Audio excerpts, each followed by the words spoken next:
नमस्कार मित्रांनो, आज आपण जॉब कार्डची केवायसी कशा पद्धतीने करायची हे आज आपण बघणार आहोत. जर आपण केवायसी केली नाही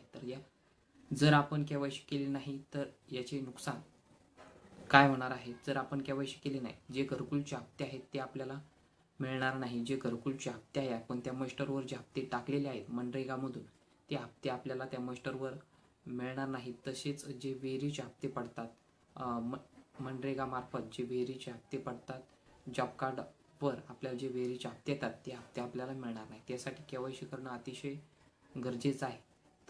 तर ही केवायसी कशा पद्धतीने करायची, तर चला तर मग फक्त 2 मिनिटांमध्ये आपण केवायसी कशा पद्धतीने करायची हे बघणार आहोत. व्हिडिओ संपूर्ण बघा. नवीन असाल तर आपल्या NSB डिजिटल मराठी चॅनलला सबस्क्राईब करायला विसरू नका. चला तर मग मित्रांनो, व्हिडिओ सुरू करूया. त्यासाठी आपल्याला प्ले स्टोअरमध्ये यायचं आहे. प्ले स्टोअरमध्ये आल्यानंतर आपल्याला MNREGA mobile monitoring system app हे आपल्याला डाउनलोड करायचं आहे. हे MNREGA mobile monitoring system app या नावाचं ॲप आपल्याला डाउनलोड करून घ्यायचं आहे आणि ते ॲप आपल्याला ओपन करायचं आहे. ॲप ओपन केल्यानंतर इथं आपल्याला ID आणि पासवर्ड टाकायचा आहे.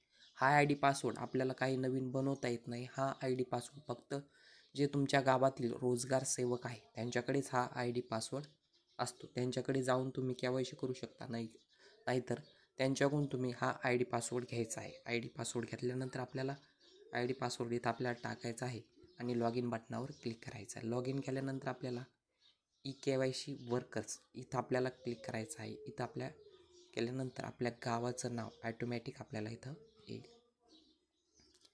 गावाचं नाव आल्यानंतर आपल्याला गावाचं नाव घेतल्यानंतर आपल्याला आपली जॉब कार्डाच्या गावातील लिस्ट दिसेल.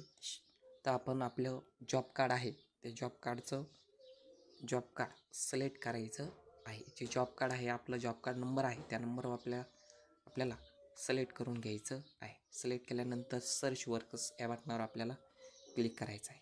क्लिक केल्यानंतर आपला चेहरा स्कॅन होईल. स्कॅन झाल्यानंतर आपले 2 वेळेस आपल्याला आपला चेहरा स्कॅन करायचा आहे आणि आपली केवायसी आपल्याला पूर्ण करायचं आहे. त्यासाठी आपल्याला आधार फेस ID या नावाचं ॲप आपल्या मोबाईलमध्ये इन्स्टॉल करायचं आहे. तर ही महत्त्वपूर्ण माहिती होती. अशा पद्धतीने आपण जॉब कार्डची KYC करू शकता.